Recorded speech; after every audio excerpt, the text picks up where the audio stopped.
Hey everyone, welcome back to the channel. I have some exciting news. You already know I'm in a book club and we've been reading Peter Pan. But guess what?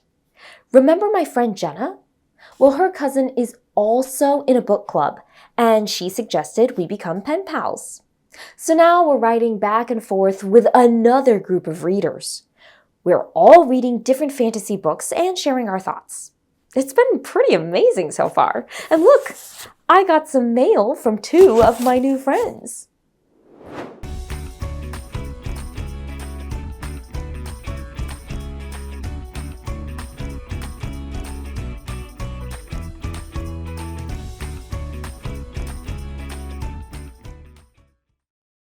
All right, so two new friends wrote to me.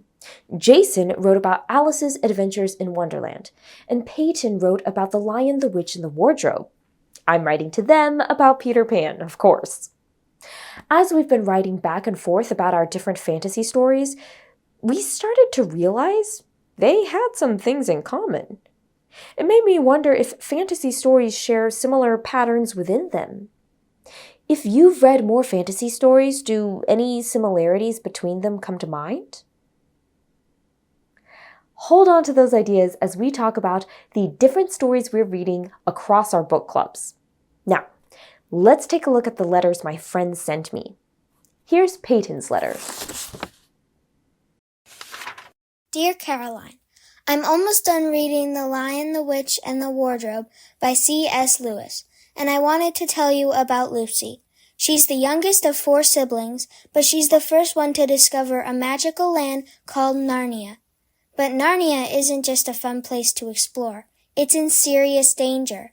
There's an evil witch, and the whole land is frozen. Lucy's brothers and sister don't even believe it's real. And at first she's totally scared of the White Witch. But by the end, Lucy actually helps save Narnia. She takes responsibility, helps others, and makes some really brave choices to defeat the evil witch. Whoa, let's pause here. Before we hear more from Peyton, think about this. How did Lucy change from the beginning to the end? What kind of message do you think C.S. Lewis is trying to send through Lucy's story? Pause here to jot down what you think.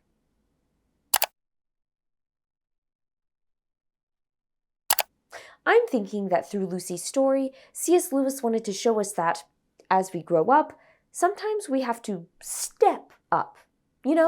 Do things that are hard or new to us. Lucy's adventure follows a pattern I've started to notice in fantasy stories. A young character is pulled into a magical world, faces danger, and grows by taking on responsibility. It's like fantasy authors use this pattern to show us something about real life. Let's see what Peyton thinks. I think Lucy's story shows us that growing up means doing what's right, even when it's hard. I'd love to hear what you think about Peter Pan. From Peyton. Spot on, Peyton. Okay, now let's hear from Jason. Dear Caroline, I just finished reading Alice's Adventures in Wonderland by Lewis Carroll, and whoa, what a weird story. Alice falls down a rabbit hole and ends up in this super confusing world where nothing makes sense. People say strange things, rules change all the time, and it feels like the other characters are being unhelpful on purpose. At first, she's totally frustrated. Honestly, I would be too. But by the end, she starts to figure out things on her own. Oh, wow. This sounds like a pretty amazing fantasy. A girl falling down a rabbit hole into an entirely new world? And it seems like that world was pretty frustrating for Alice. Why do you think Lewis Carroll made Alice's world so confusing? What might he have been trying to teach his readers? Pause here to write down your thoughts.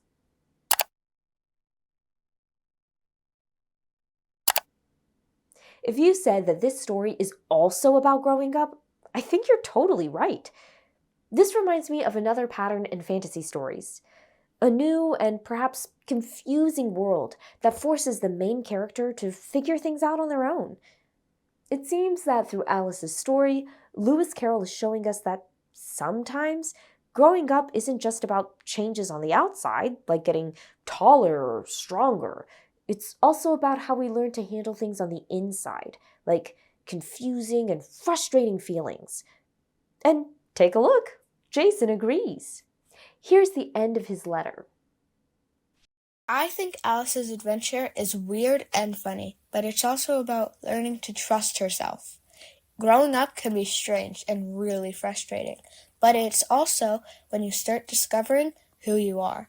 I can't wait to hear more about your story. Sincerely, Jason. Wow, great thoughts from Jason. You know what? This is helping me realize something. When authors create fantasy stories, they make a lot of purposeful choices, like who the main character is, what kind of world they step into, and what kinds of problems they face. And all of those things can point to something bigger known as a theme. Theme is the message, lesson, or big idea that a story explores. It's not always said out loud, but it's there. Authors use characters, settings, and conflicts to help us notice it. Lucy faced a world in danger and had to step up and help save it. Her story helps us think about how growing up can mean taking responsibility and doing what's right, even when it's hard. And Alice faced a confusing world where she had to figure things out for herself. Her story helps us think about how growing up can feel strange and frustrating, but it's also a time to learn who you really are. So far, what big ideas have you noticed in Peter Pan? Are they similar to the ideas Peyton and Jason noticed in their stories?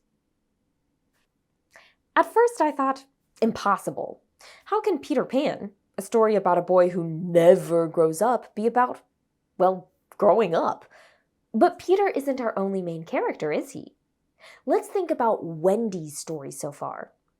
Wendy didn't want to grow up and leave childhood behind. Peter promises an adventure far away from all that growing up stuff. A place where she could stay a kid forever, and she goes. She leaves home and flies off to Neverland with her brothers, where she's already facing challenges. The last time we saw her, she was heading straight toward an arrow fired by the Lost Boys, who didn't even know who she was. I'm sure throughout the rest of the story, Wendy will face even more challenges in this new world. Do you think she'll grow and change because of them? As we keep reading, we can watch for these patterns that can help us uncover the big ideas hidden in our story. So here's what to keep an eye on as Wendy's story continues. What kind of challenges does Wendy face in Neverland? How does she respond to those challenges? Do her experiences in Neverland start to change her?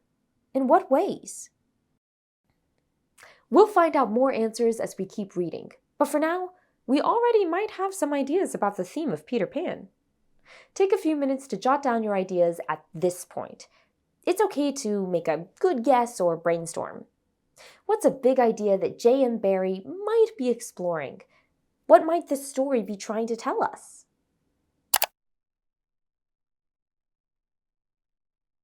I'm wondering if Wendy is going to take on more responsibility like Lucy, or try to make sense of a confusing world like Alice. Did you think something similar? Hold on to those ideas as we keep reading the story. And don't worry, you don't have to get it right. We're just starting to notice the patterns and big ideas hiding underneath the adventure. That's the magic of reading deeply. Until next time, keep reading and keep working on those goals. See you soon!